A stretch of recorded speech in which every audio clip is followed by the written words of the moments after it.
के बाद क्योंकि राजस्थान में तय हो चुका था आदर्श आचार संहिता लग जाएगी। ज्यादा जानकारी देने के लिए हमारे साथ डॉक्टर ऋतुराज शर्मा जुड़ गए हैं। ऋतुराज जी, बड़ी जानकारी है, चुनाव की घोषणा आज होगी, बैठक पहले हो चुकी है, खाका तैयार है। आपसे जानकारी चाहेंगे कि ऐलान के बाद क्या कुछ बदलाव देखा जाएगा। देखिए, आचार संहिता जैसे ही लगेगी वैसे ही जो तमाम तरह की घोषणाएं हैं वो नहीं की जा सकती। उद्घाटन कार्यक्रम नहीं किए जा सकते, उद्घाटन, लोकार्पण, शिलान्यास कार्यक्रम ये सब नहीं किए जा सकते हैं। और आचार संहिता लगने के साथ साथ ही जो मंत्री हैं उनको भी तमाम नियमों का पालन करना पड़ेगा। और आचार संहिता से में जो प्रभावित होते हैं वो काम जैसे वाहन है, सर्किट हाउस है, ये सब छोड़ना पड़ेगा। डाक बंगले आदि की इजाजत लेनी पड़ेगी पहले भारत निर्वाचन आयोग की। सरकारी वाहन का प्रयोग बंद होगा। जो भी जिस संबंधित क्षेत्र में आचार संहिता है वहाँ सार्वजनिक उद्घाटन, शिलान्यास के कार्यक्रम बंद है। नए कामों की स्वीकृति बंद होगी। धन स्वीकृति नहीं होगी किसी भी तरह से। संबंधित निर्वाचन क्षेत्र में कोई भी शासकीय दौरे नहीं होंगे, मतलब सरकारी दौरे वहां पर नहीं होंगे, कोई भी ऑफिशियल विजिट नहीं होगी। इसी के साथ साथ बात करें तो सरकारी वेबसाइट जितनी भी हैं वहाँ मंत्रियों, जो भी संबंधित मंत्रियों के फोटो लगाए जाते हैं वो मंत्रियों के फोटो हटाए जाएंगे। वहीं पोस्टर, बैनर जो रोडवेज में लगे हैं सरकार की योजनाओं से जुड़े, वो तमाम हटाने पड़ेंगे। इसी तरह से वेबसाइट पर नेताओं और मंत्रियों के जो संदर्भ दिए होते हैं वो सब हटेंगे। सरकारी भवनों पर, विज्ञापनों पर फोटो और संदेश प्रदर्शन नहीं होगा। पानी के टैंकर हुए या एम्बुलेंस हुई या वाहनों में उसमें नाम, फोटो, संदेश हटाए जाएंगे। इसी के साथ ही MP MLA लेड योजना के तहत जो कार्ड दिए जाते हैं उसमें या बिजली के बिल में या अन्य खाद्य पैकेट और इस तरह की वस्तुओं में जो नेताओं के फोटो होते हैं वो हटाने पड़ेंगे। सरकारी खर्च पर जो अब तक अखबारों, मीडिया माध्यमों में विज्ञापन प्रकाशित होता है वह नहीं होगा। और ऐसा कोई विज्ञापन प्रकाशित नहीं होगा जिससे राजनीतिक दलों का प्रचार हो रहा है। तो अगर देखा जाए तो फैक्ट फाइल की अगर बात करें तो इस विधानसभा का जो कार्यकाल है वह 14 जनवरी 2024 को पूरा हो रहा है, लेकिन उससे पहले चुनाव कराकर प्रक्रिया संपन्न करके नई सरकार का गठन जरूरी है और विधानसभा का सत्र तब तक शुरू हो सकता है। कुल 200 विधानसभा क्षेत्र हैं राजस्थान में, जिसमें 141 सामान्य हैं, 25 ST की और 34 SC श्रेणी की सीटें हैं। 4 अक्टूबर को जो मतदाता सूची जारी हुई है उसके अनुसार हम बात करें तो 5,26,80,545 मतदाता हैं जो मताधिकार का इस्तेमाल कर सकेंगे।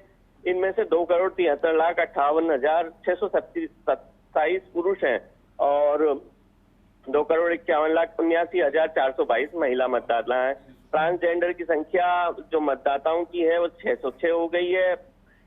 इसी में शामिल जो हैं वो PWD वोटर यानी दिव्यांगजन जो हैं वो 5.61 लाख हैं और 100 साल या उससे ज्यादा की उम्र के राजस्थान भर में मतदाता हैं 17,241। सर्विस वोटर हैं 1.41 लाख।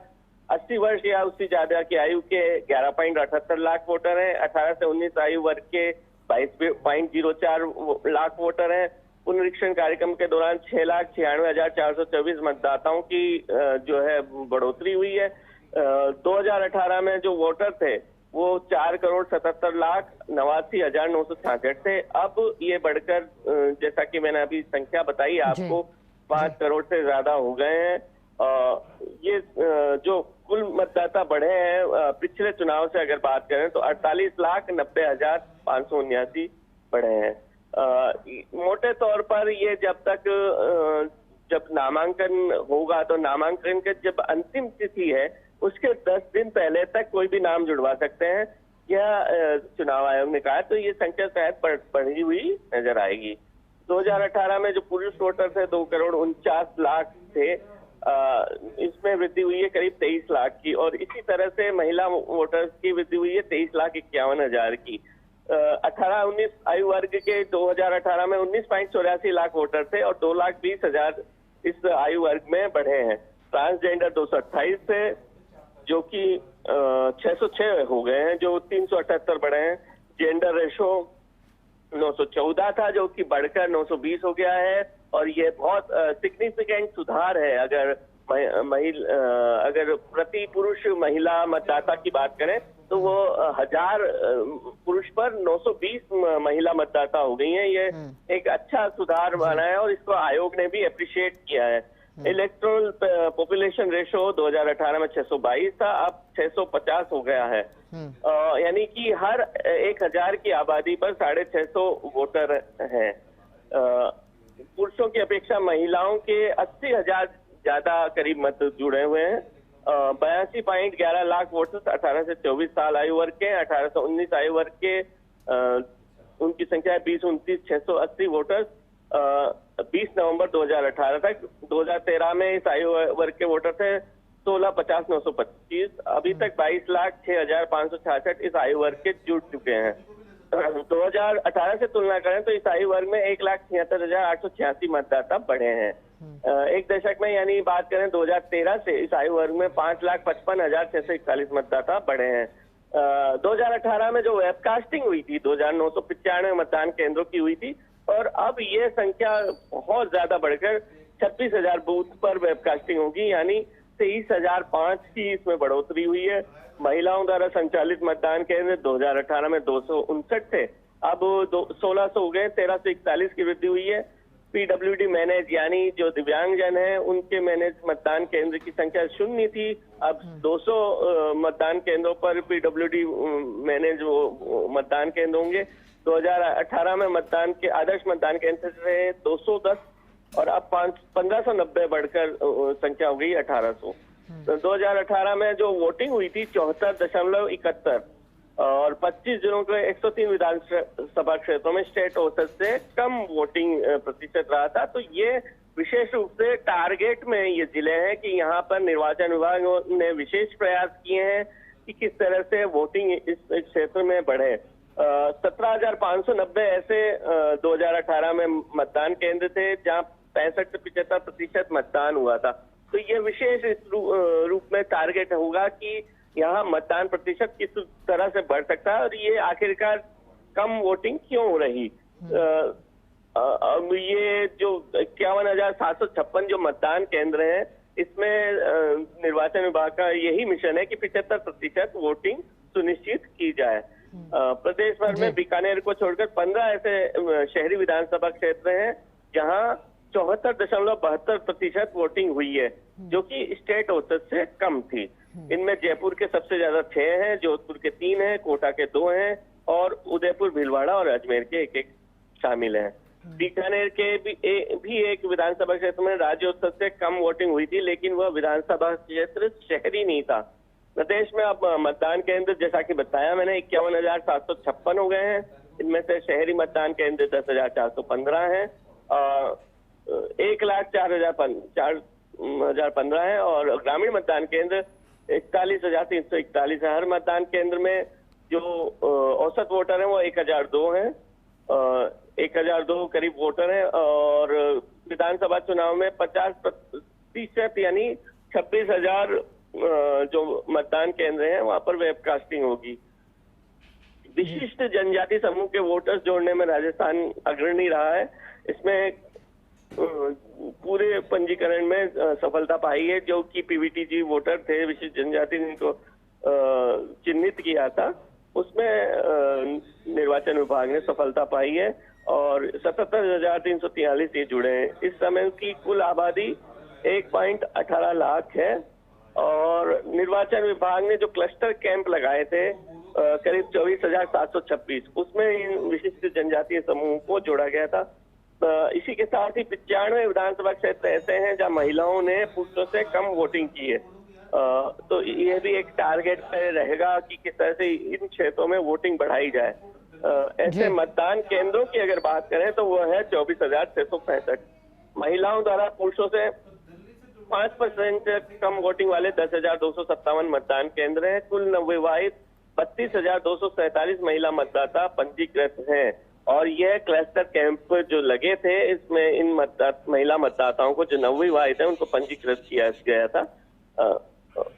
वोटर लिंगानुपात जैसे मैंने बताया इसमें सिग्निफिकेंट जो सुधार हुआ है 920 हो गया है अब ये, यानी प्रति 1000 पुरुष मतदाता पर 920 महिला मतदाता हो गई हैं। 22.04 लाख वोटर हैं जो 18 से 19 साल के हैं, वो पहली बार वोटिंग करेंगे। तो इस तरह से पूरी तस्वीर एक नजर आती है।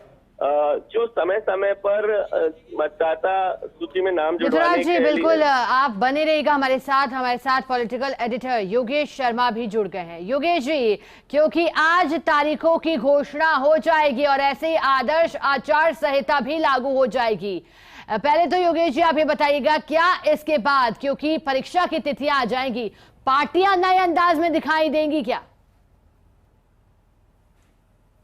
शिखा, इंतजार है संहिता लगने का और साथ ही ओंकार अब बज चुकी है, दोनों तरफ से बिगुल बज चुका है। बीजेपी हो चाहे कांग्रेस पार्टी हो चाहे क्षेत्रीय दल है, सब अपने अपनी तैयारियों में समय से होगा कि कांग्रेस पार्टी की बड़ी सभाएं हो चुकी है, यात्रा निकाली, उनकी बड़ी सभाएं हो चुकी। बेनीवाल अपनी यात्रा,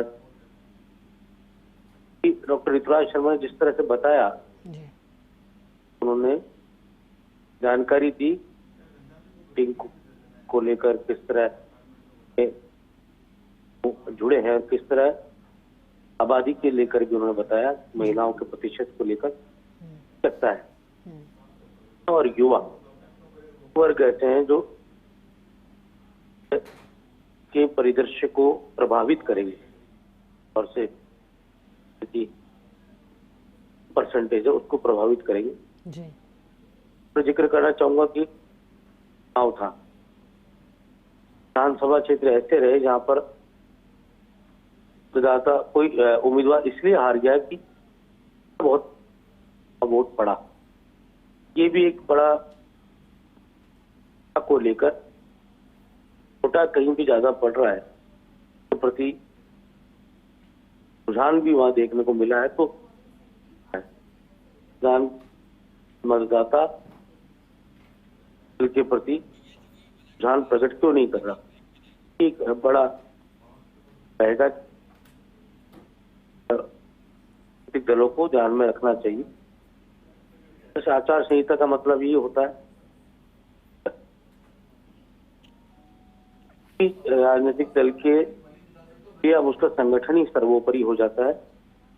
बिल्कुल योगेश जी, बने रहेगा हमारे साथ, आगे भी आपसे जानकारी लेंगे।